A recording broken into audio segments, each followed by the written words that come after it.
Hello everyone, welcome back. In previous lecture, I explained about the mechanical comparator, the first type dial indicator. Let us recall about it. So the first one over here is the I explained about the uses of comparator, then the classification of comparators. There were total 10 major types, and in which first we started with the mechanical comparator.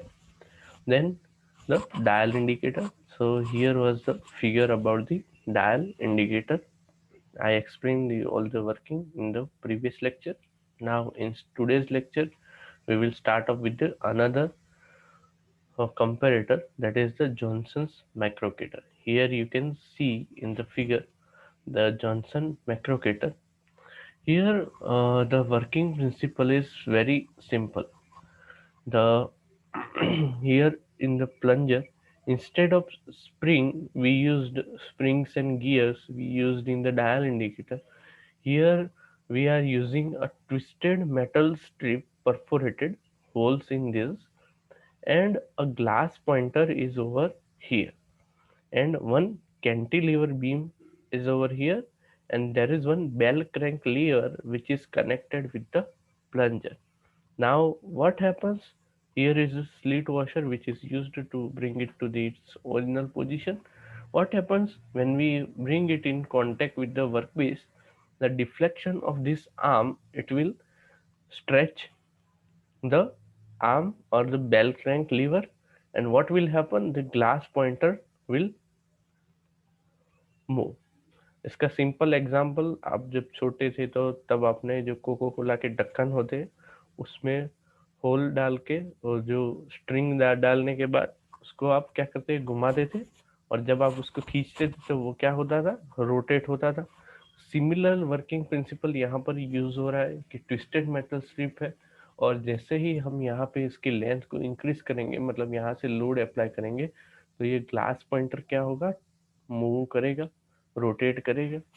सो उसको हम calibrate कर सकते हैं कि इतनी displacement में glass pointer इतना rotate हो रहा है, तो हमको पता चल जाएगा कि एरर कितनी है। ठीक है।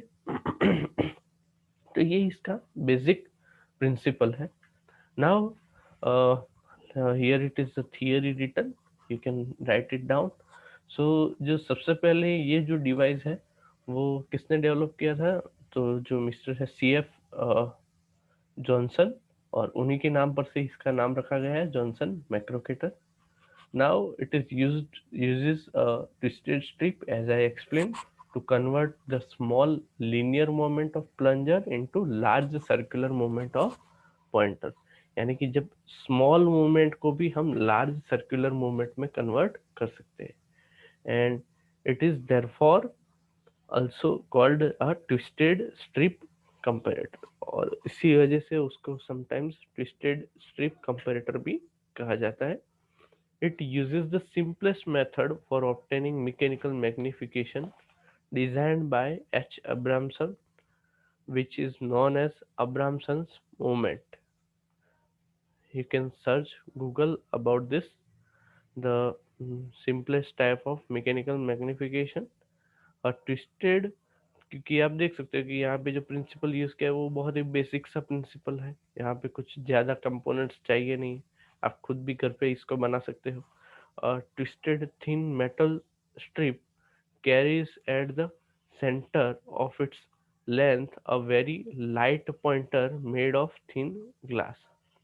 One end of strip is fixed to adjustable cantilever strip, and other end is anchored to the spring elbow, one arm of which is carried on the measuring plunger।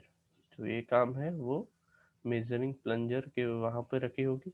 The spring elbow acts as a bell crank lever. जो यहाँ पे spring elbow होगा वो bell crank liver की तरह काम करेगा, और कंस्ट्रक्शन आप देख ही चुके हो यहाँ पे।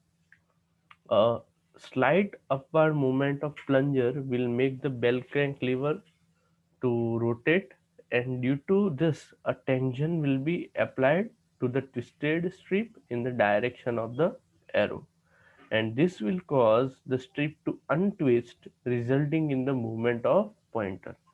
So जो यहाँ पे बेल क्रैंक लीवर की मूवमेंट की वजह से जो ट्विस्टेड स्ट्रिप है वो अनट्विस्ट होगी, और उसकी वजह से जो पॉइंटर है वो हमारा मूव करेगा।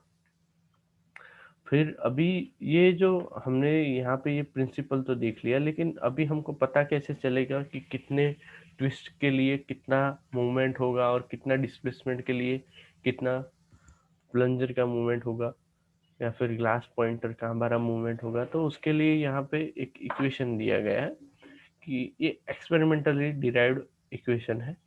तो सबसे पहले यहाँ पे क्या लिखा गया है कि जो स्प्रिंग है that will ensure that the plunger returns when the contact pressure between the bottom of the tip of the plunger and of the workpiece is not there, and that is when the workpiece is removed from the underneath of the plunger. So यहाँ पे मैंने बताया था कि यहाँ जो spring दी गई है वो किस लिए दी गई है, ताकि जो ये हमारा प्लंजर है वो अपने ओरिजिनल पोजीशन पे आ जाए जब हम वर्कपीस वहाँ से रिमूव कर ले। उसके बाद जो लेंथ ऑफ कैंटिलीवर है वो हम वेरी कर सकते हैं adjusting to adjust the magnification. ये हमारा जो कैंटिलीवर है उसकी लेंथ जो है वो हम एडजस्ट कर सकते हैं to adjust our magnification. Now, in order to prevent the excessive stress on the center portion, the strip is perforated along the center line by performing perforation. यहाँ पे जो परफोरेशन दिया गया है, मतलब जो ये होल्स दिए गए हैं, उसका एक तो मेजर फंक्शन तो ये है कि जो सेंटर पोर्शन है वहाँ पे ज़्यादा लोड ना लगे और वो वहाँ से ब्रेक ना हो जाए। The magnification of instrument is approximately equal to the ratio of the rate of change of pointer movement to movement rate of change in length of the strip।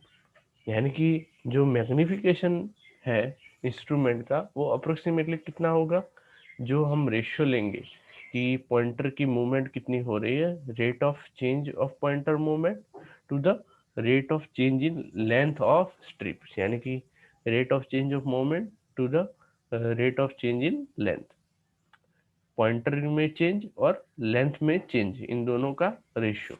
Length किसकी, जो हमारी मेटालिक स्ट्रिप है उसकी, और उसको हम indicate करेंगे by D Q by D L, and it can be shown that the magnification of the instrument is given by the D Q by D L is proportional to the L by W square L.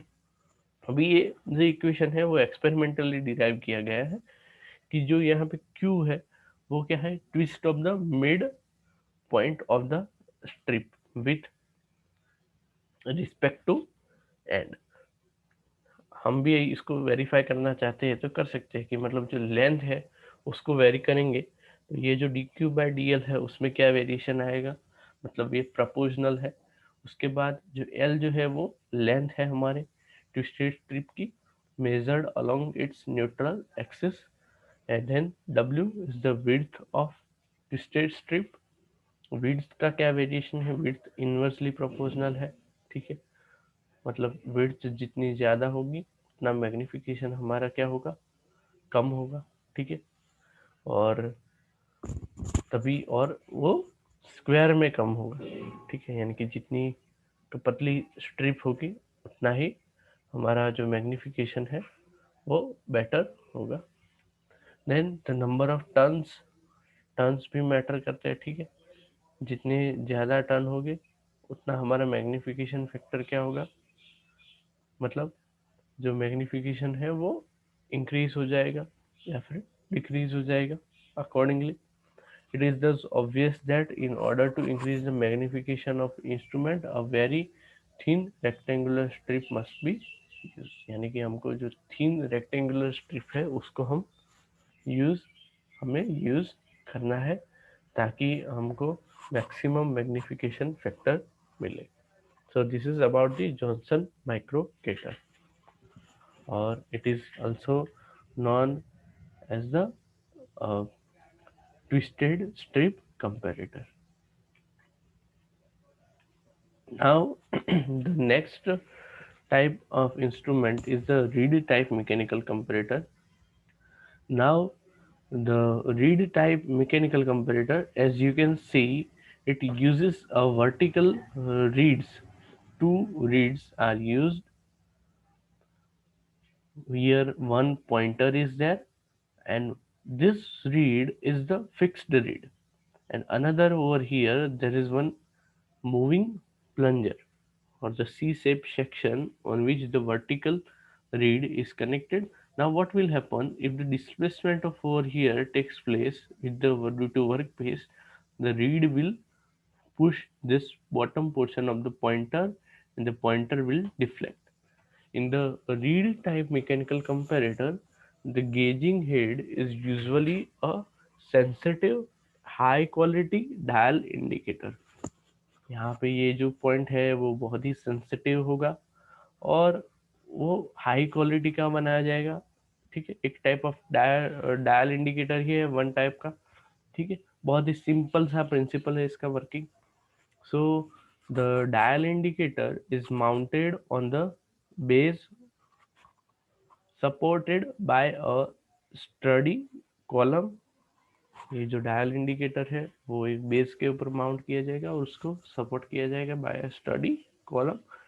और हम figure में देख सकते हैं कि जो भी read type का मैकेनिकल कंपैरेटर है वो मैकेनिज्म कैसा है, फ्रिक्शनलेस डिवाइस है for magnifying the small motion of spindle. क्योंकि यहाँ पे जो मूविंग पार्ट्स है वो यहाँ पे जो रिलेटिव मूविंग पार्ट्स बहुत ही कम है जहाँ पे फ्रिक्शन के चांसेस हो। सो ये हम कह सकते हैं कि जो ये रीड टाइप का मैकेनिकल कंपैरेटर है वो फ्रिक्शनलेस डिवाइस है। उसके बाद यहाँ पे उसका वर्किंग दिया गया है कि कंस्ट्रक्शन कैसा है और ये कैसे काम करता है। तो it consist of a fixed block which is rigidly fastened to the gauge head and the floating block B, A and B. Two blocks are there. One is the fixed block and second one B is the floating block, which carries the gauging spindle and is connected horizontally to fixed block by reed C. Now a vertical reed is attached to each block with upper end joined together. These vertical reed are indicated by D beyond by D, and beyond this joint extended a pointer. A linear motion of the spindle moves free block vertically, causing the vertical reed on the floating block to slide past the reed on fixed block. However, as the vertical reed are joined at the upper end, the instead of slipping, the movement causes both the reed swing through an arc. यहाँ पे क्या होगा कि जो vertical read हमने join की है at the upper end, instead of slipping क्या करेगी, movement causes the both reed swing through an arc. यहाँ पे एक आर्क के ऊपर ए स्विंग करेगा। The scale may be calibrated by means of gauge block to indicate any deviation from an initial setting. यहाँ पे जो स्केल दिया गया है उसको हम कैलिब्रेट कर सकते हैं by means of gauge block to indicate any deviation from an initial setting. जो इनिशियल सेटिंग है उससे हम उसका डेविएशन यहाँ पे चेक कर सकते हैं। फिर जो मैकेनिकल एम्प्लीफिकेशन है is usually less than 100 but it is multiplied by the optical lenses system and the available magnification ranging from 500 to 1000।